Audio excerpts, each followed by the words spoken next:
Hola, ¿cómo le va? Vamos a ver ahora este capítulo que corresponde a los grandes síndromes neurológicos, que vamos a elegir los fundamentales, podrían existir algunos más, y que tienen que ver con un poco una reunión de elementos que uno los puede ver en los diferentes capítulos del examen neurológico, pero que aquí los vamos a ver concentrados para que justamente tengamos una visión sobre el paciente, que cuando encontremos los diferentes elementos podamos estar planteándonos el síndrome correspondiente, que es un camino bastante importante para llegar a un diagnóstico. Así podemos conversar ahora del síndrome extrapiramidal, fundamentalmente cuando hay lesión de los ganglios basales. Recuerden que en este tipo de síndromes extrapiramidales están estos ganglios basales que podemos tener diferentes patologías, ¿no? Donde nosotros vamos a poner especial énfasis en la enfermedad de Parkinson, pero ustedes pueden saber que también aquí están, entre otras cosas, por ejemplo, las coreas.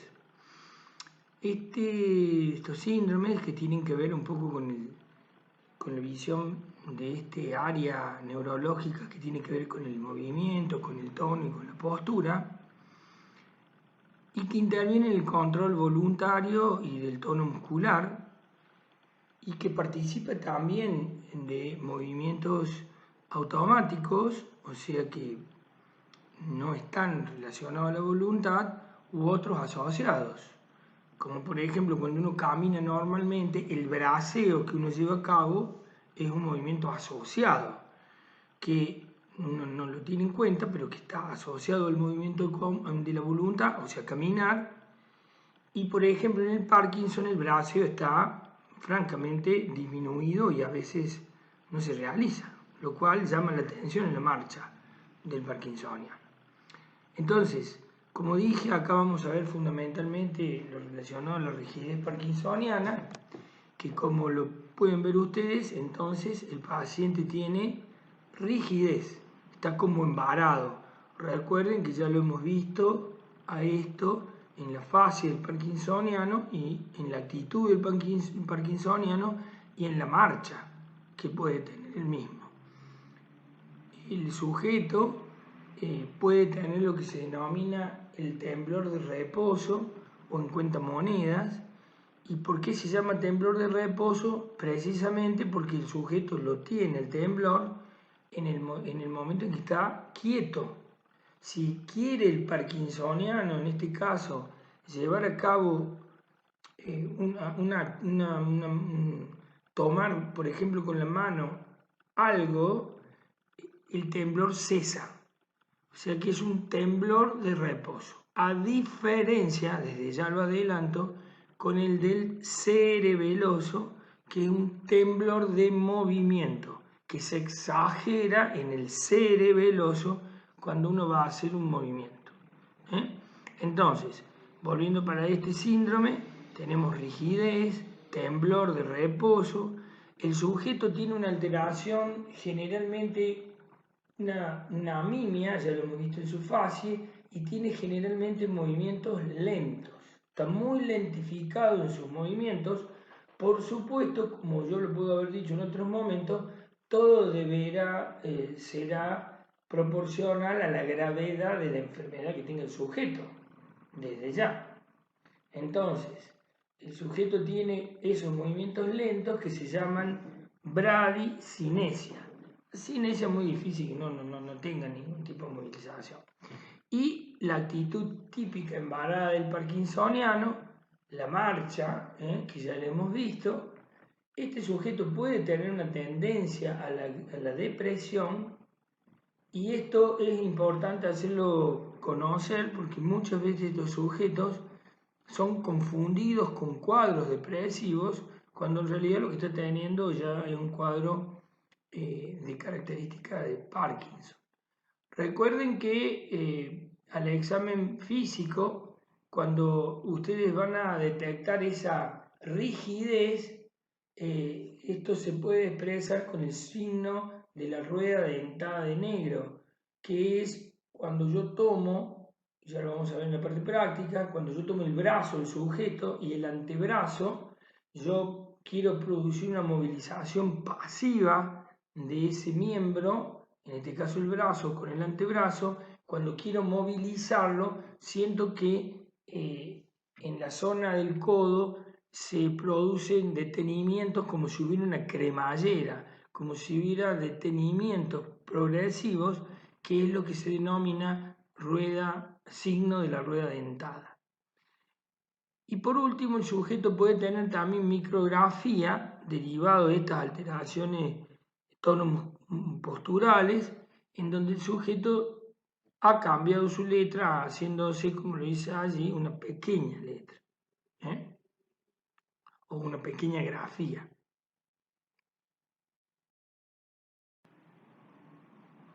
Cuando hablamos del síndrome piramidal, bueno, o el síndrome correspondiente a la motoneurona central, del haz córtico-piramidal, y donde al estar afectada esta primera motoneurona, claramente tenemos una serie de elementos que la identifican. Esto muchas veces observado fundamentalmente en los accidentes cerebrovasculares, hemorrágicos, trombóticos, entre otros. Podrían haber tumores también.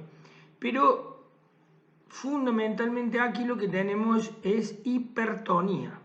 La hipertonía se expresa con el tono muscular muy aumentado, más no es la rigidez del parkinsoniano, sino que acá el tono está firme de los músculos, exagerado diría yo, y que también tomando el antebrazo y moviéndolo el antebrazo sobre el brazo, podemos ver que al principio se produce cierta resistencia y luego afloja, y eso es el signo de la navaja que se puede ver en el síndrome piramidal.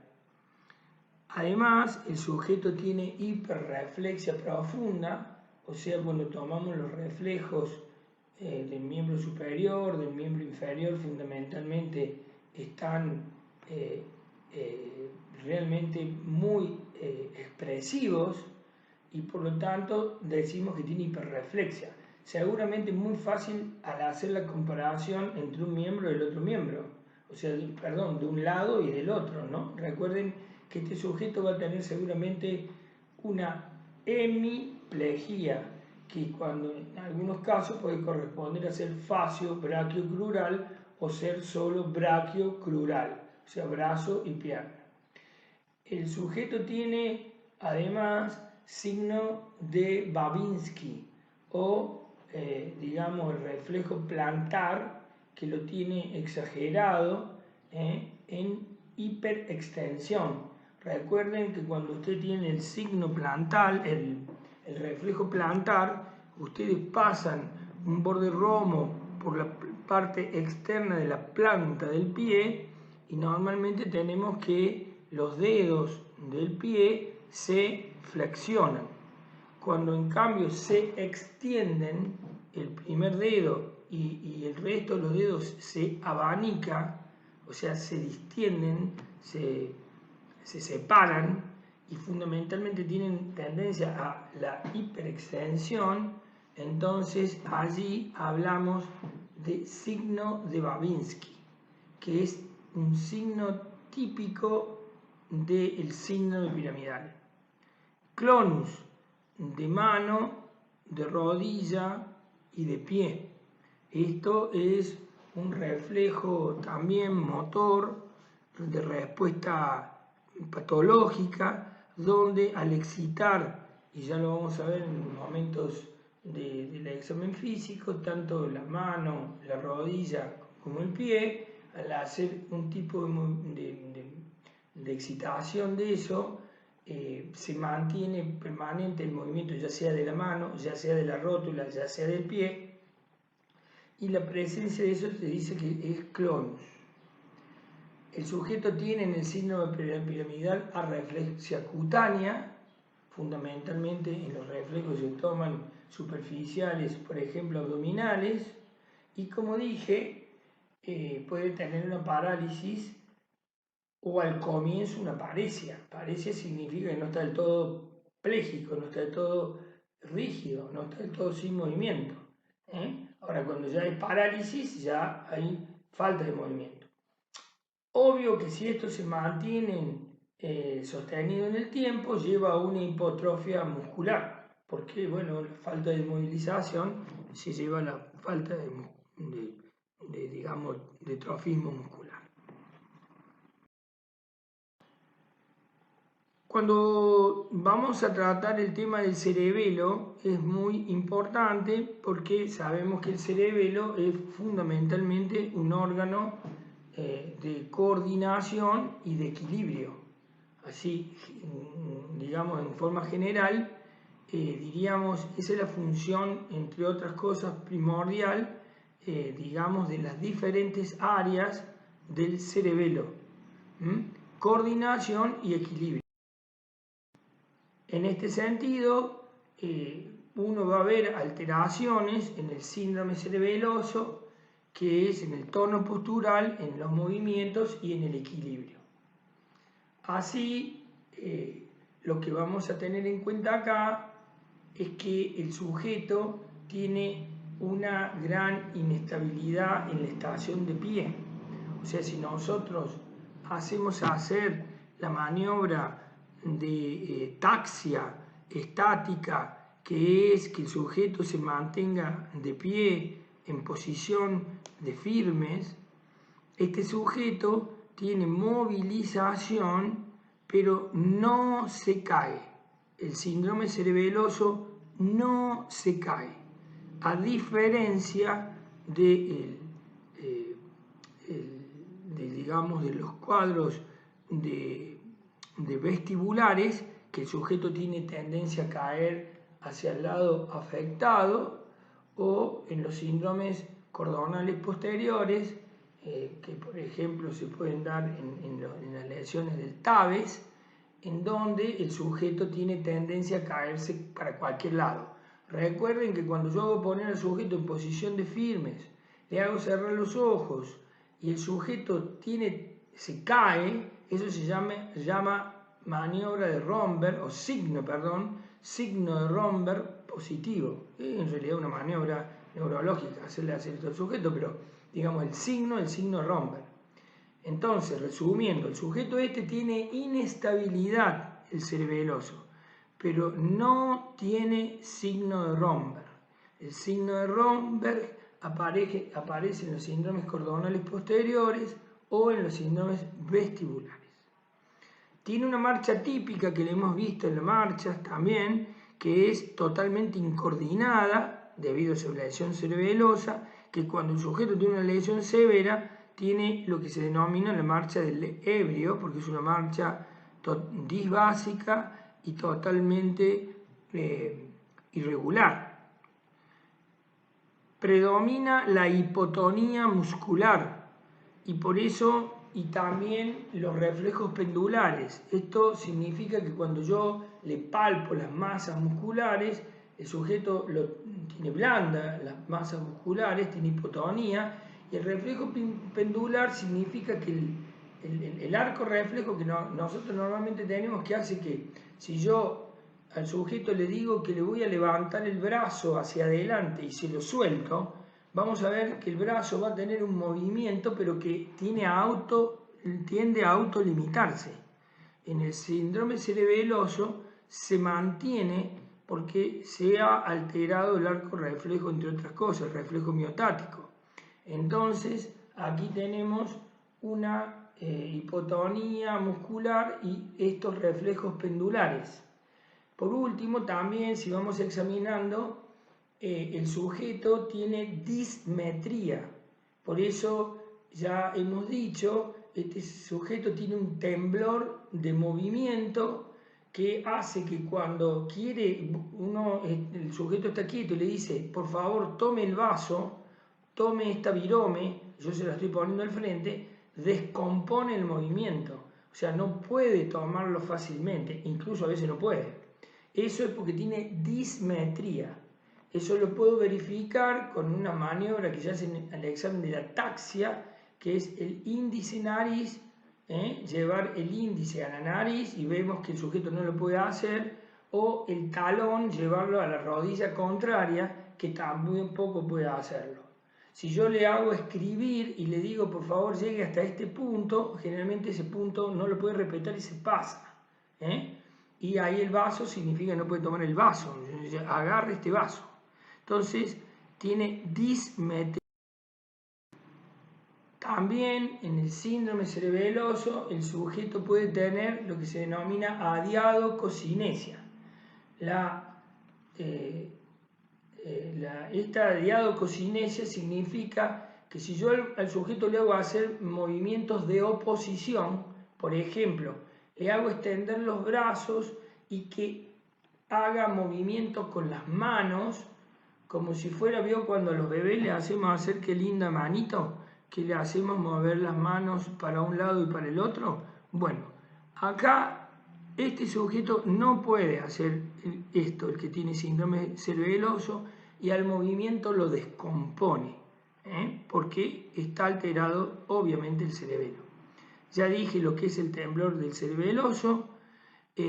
Puede tener esta discronometría, que es como que tiene un retardo para empezar el movimiento y para finalizarlo. Y por último, puede tener también un grado de disartria, que es una voz monótona, lenta, como una voz como silabiada, o sea, una forma característica de un tipo de voz que puede acompañar al síndrome cerebeloso. Este síndrome es realmente muy importante porque si bien afortunadamente la frecuencia de la meningitis no será una patología prevalente en la vida de un médico general, pero sí es trascendente sospecharla para poder diagnosticarla. Entonces la inflamación de las meninges llevan a un cuadro denominado síndrome meningio, que se acompaña fundamentalmente de cefaleas. O sea, el sujeto tiene cefaleas que pueden ser holocranianas de todo el cráneo, o no, pero es cefalea intensa, generalmente con gran fotocofobia, o sea, una dificultad para ver la luz, entonces pretende la oscuridad, por eso tiene fotofobia. Suele acompañarse de vómitos, que a veces pueden ser los vómitos centrales o en chorro, que también vamos a ver en la hipertensión endocraniana. Esos vómitos, no necesariamente yo voy a diagnosticar un síndrome meningio por el vómito en chorro. O sea, ya el hecho de un sujeto que tiene cefalea, fotofobia y vómito me tiene que hacer pensar en un síndrome meningio. Pongo fiebre, que no la pongo en negrita o intensificada, porque en realidad la mayoría de las meningitis se acompañan de fiebre porque suelen ser virales o bacterianas. Pero también podría haber de características tumorales y no necesariamente tuvieran fiebre. Pero en general las meningitis se acompañan de fiebre.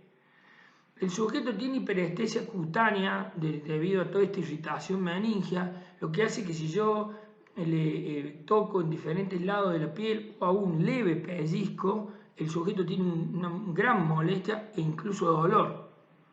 Y tiene la rigidez típica meningia, que puede darse desde la actitud en gatillo de fusil, que lo vimos en actitud, a signos trascendentes para el diagnóstico del síndrome meningio. Uno de ellos es rigidez de nuca.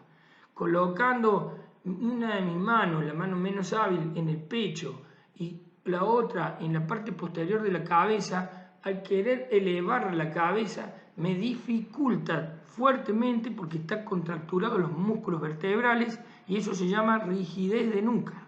O sea que si yo a esto cefalea, fotofobia, vómito y fiebre le agrego rigidez de nuca, señores, estamos prácticamente frente a un caso de meningitis y hay que salir corriendo a hacer algo.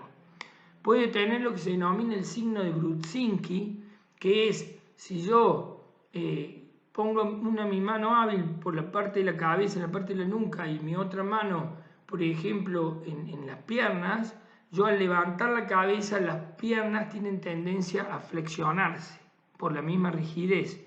Y el signo de Kerning es colocando ahora mi mano en la parte del dorso torácico, levanto el sujeto y veo que también tiene tendencia a flexionarse las piernas, o bien al revés, levanto las piernas sin levantar el torso y veo que las piernas tienen tendencia a flexionarse. Signo de Kerning. Por último, también el sujeto en un síndrome meningio puede tener alteraciones del sensorio de diferente magnitud, pero lo más importante de todo lo que he estado diciendo.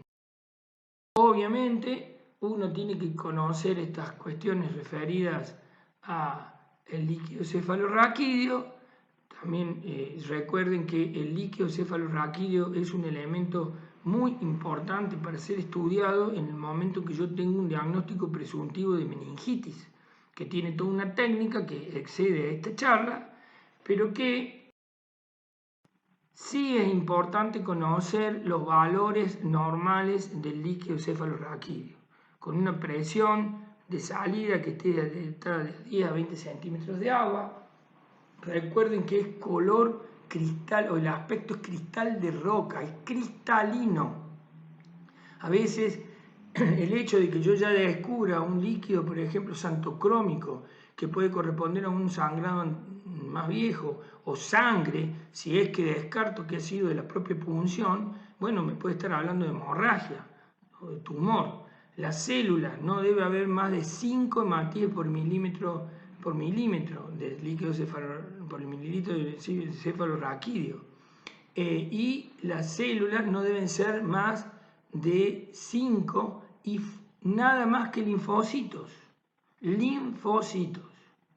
Las proteínas totales no superan estos 15 a 30 miligramos, porque cuando yo tengo lo que se denomina una proteinorraquia, o sea, una elevación que va por encima de los 80 miligramos por decilitro, o 100 centímetros cúbicos de líquido cefalorraquídeo, bueno, ya me tengo que poner a pensar por qué se ha producido ese aumento de proteínas, en donde puede haber cuestiones tumorales o de algún bloqueo, que sobre todo lo voy a tener en cuenta cuando eso supere los 1000 miligramos. Esto es importante porque a veces en infecciones, meningias o otras patologías se pueden ver meningias y, por ejemplo, tuberculosis se pueden ver elevadas. Lo mismo que dosar la glucosa, que normalmente equivale al 40% de la glucemia, pero hay que tener cuidado, porque yo tuviera un diabético que tiene muy elevada la glucemia y tengo una glucosa que podría yo pensar en un valor normal, esto tuviera más bajo, me tiene que hacer pensar en infecciones. Cuando está la glucemia mucho más bajo que lo que uno debería tener como un valor normal, que a eso se llama hipoglucorraquia, lo mismo que si tengo menos de los cloruros que informamos como normalmente presente en líquido cefalorraquídeo, que se llamaría hipoclorurorraquia, también nos hace pensar en enfermedades infecciosas, entre otras, por ejemplo, cuando es líquido cristalino en la tuberculosis. O sea, importantísimo conocer el aspecto del líquido cefalorraquídeo, la presión y las células normales que tiene que tener con sus proteínas. Este otro síndrome también es importante que tengamos en cuenta, porque el síndrome de hipertensión endocraniana es un síndrome muy importante con el cual hay que pensarlo, porque podría tener una evolución muy agresiva contra el sujeto, debido a que se deben a síntomas y signos que se ocasionan por un aumento de la presión del líquido cefalorraquídeo dentro de la cavidad craneal. O sea, cuando por algún motivo algo se está expandiendo o ha aumentado la cantidad, el cerebro, el cráneo, al no ser expansible, hace que, digamos, estos aumentos de presión se expresen con una serie de síntomas y signos muy importantes. Uno de ellos es la cefalea, también que puede ser holocraniana, significativa y que el sujeto incluso lo puede despertar, que puede verse aumentada por las posiciones y por los movimientos, o sea, por eso el sujeto quiere quedarse quieto. Se puede acompañar de vómitos por excitación central y puede ser un tipo de vómito central en chorro, pero no siempre debemos esperar eso. Puede haber bradicardia porque existe por todo este aumento de la presión endocraniana, compresión entre otras cosas en el nervio vago, del núcleo central del vago hemogástrico, y esto hace por efectos parasimpáticos producir una bradicardia.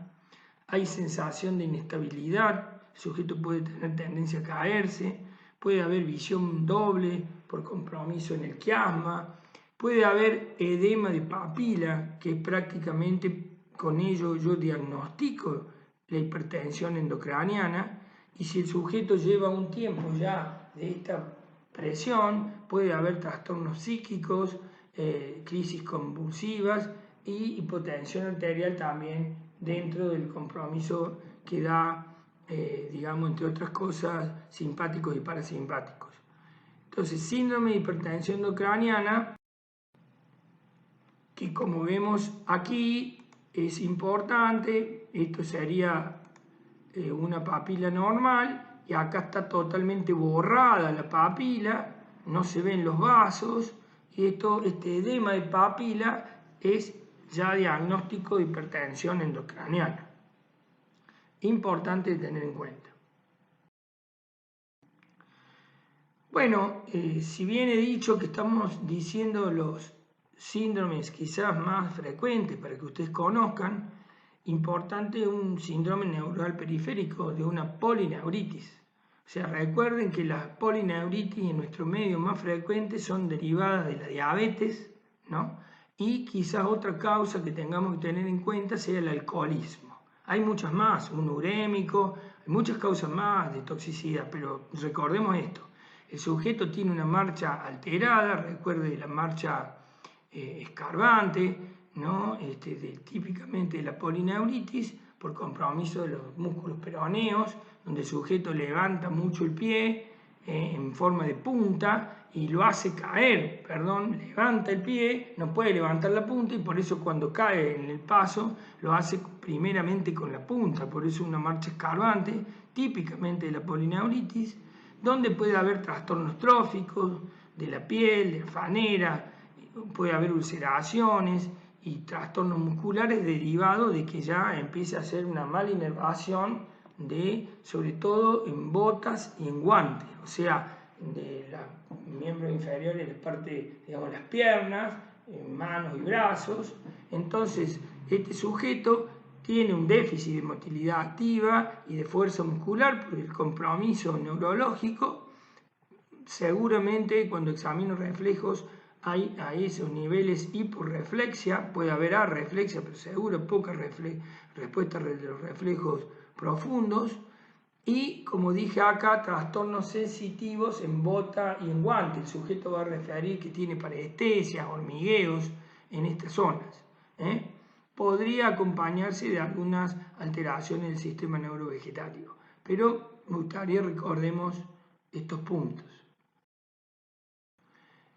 El síndrome cordonal posterior, los haces de Gol y de Burdach, cuando se ven alterados en el terciarismo luético. Recuerden que la LUES tiene, o la sífilis tiene un primer periodo que es la del chancro, un segundo periodo que es autolimitado, el primer periodo, el segundo periodo de la roceola sifilítica, entre otras cosas, también autolimitado. Si el sujeto no ha sido tratado o mal tratado, puede llegar a un terciarismo luético que se ve a los años, y esto se puede expresar, ¿no?, con un síndrome cordonal posterior. Recuerden que estos ACEs, los ACEs de Gol y de Burdach, son los que llevan la sensibilidad profunda consciente, o sea que cuando un sujeto está, por ejemplo, de pie, un sujeto sabe que está de pie por tres elementos básicamente: por la vista, por el aparato del octavo par, el aparato vestibular, y por último por todo el sistema,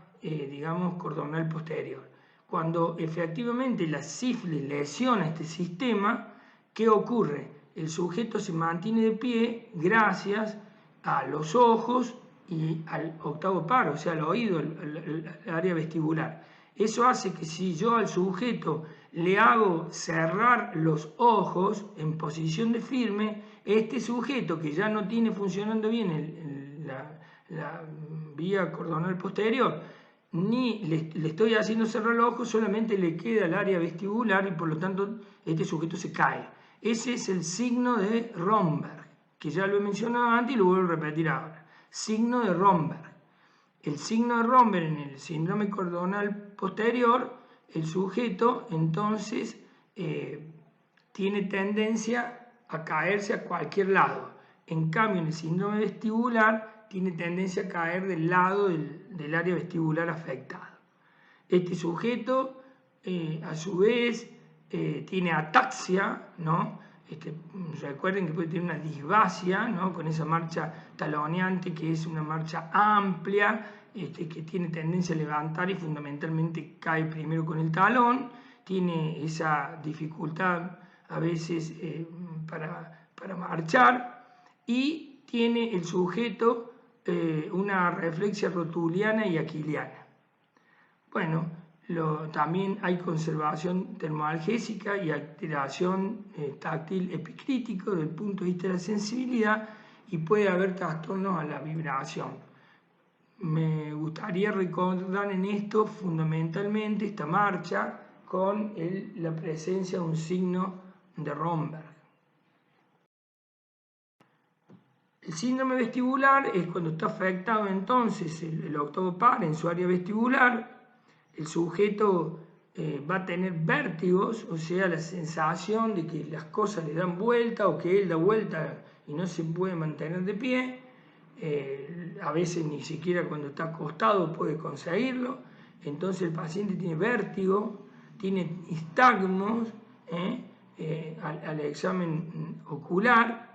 La alteración del equilibrio, como dije, este sujeto tiene signo de Romberg, y al colocarlo de pie lo veo que tiene tendencia a la caída, y cuando camina tiene tendencia a lateralizarse, a irse hacia el lado que está enfermo, y esto puedo llegar a visualizarlo. Fundamentalmente un síndrome vertiginoso que tenemos que averiguar, que tenemos que tener en cuenta. Este es importante porque es un síndrome que puede estar presente en las guardias.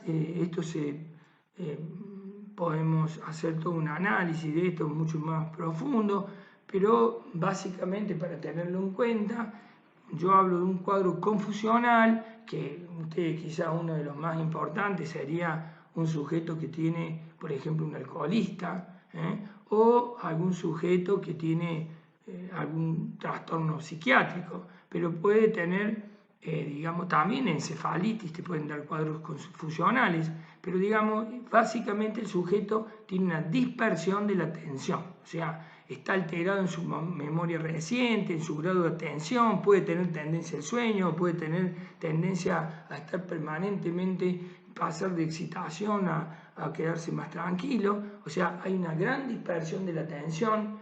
Hay alteraciones de la percepción, ya que puede haber ilusiones o alucinaciones, el sujeto puede estar viendo, puede estar alucinando.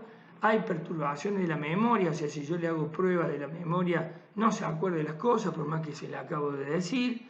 Generalmente puede cursar con cuadros de inquietud e incluso de irritabilidad manifiesta. Hay que a veces no es tan fácil de diagnosticar porque un cuadro de demencia podría confundir. La diferencia es que este es un cuadro de comienzo agudo, lleva 1 o 2 semanas o días. En cambio, en el otro cuadro, un cuadro demenciado, el sujeto se va alterando progresivamente y puede haber, es fluctuante, puede estar en un momento muy mal, de pronto se tranquiliza, vuelve a estar mal. Bueno, y la duración limitada en tanto ceda la causa que lo está provocando. Por eso, en el caso, por ejemplo, de un cuadro de delirium tremens, que puede darte un cuadro confusional, obviamente cuando cede ese cuadro, cede toda la sintomatología. Cuando yo lo tranquilizo al sujeto o le quito la noxa que le puede haber estado provocando este problema. Y este síndrome, el síndrome radicular, que muchas veces lo estamos viendo, por ejemplo, cuando tienen una hernia lumbar, por ejemplo, que hay una compresión a nivel de un nervio importante, a nivel es radicular, el sujeto puede sentir parestesia, esa sensación de hormigueos, y este dolor muy intenso, terebrante, lacinante, de gran intensidad, que generalmente obviamente es unilateral por la lesión que le toca, sigue la raíz el trayecto de la raíz nerviosa. Bueno, incluso se pueden incrementar con la tos, la defecación en una maniobra de Valsalva. Si yo examino ese miembro, generalmente tiene hiporreflexia, y si lleva ya un tiempo de este dolor, probablemente haya una amiotrofia, o sea, una disminución de la masa muscular, y también puede haber fasciculaciones. Entonces acá predomina básicamente el dolor. Bueno, con todo, estos serían síndromes relevantes de la neurología que es importante que ustedes tengan en cuenta. Por supuesto que para llegar al síndrome yo he hecho primeramente un camino que no me cansaré de insistirles a ustedes en este año, que es con primeramente un buen interrogatorio, luego un buen examen. El sistema nervioso es un área de la neurología muy examinable porque, digamos, todos podemos inferir un hallazgo, transmitírselo a un colega y ese lo va a poder comprobar, salvo que sea un cuadro fluctuante, delirante, pero si yo digo que tiene hiperreflexo, o digo que tiene Babinski, o digo que tiene signo de Romberg, todos podemos ensayarlo y el sujeto va a tener eso. Siempre recuerden llegar a un examen completo, siempre es bueno revisar lo que se ha hecho y muy importante al estudiar todo esto es saber jerarquizar para poder llegar luego a un diagnóstico. Bueno, muchas gracias.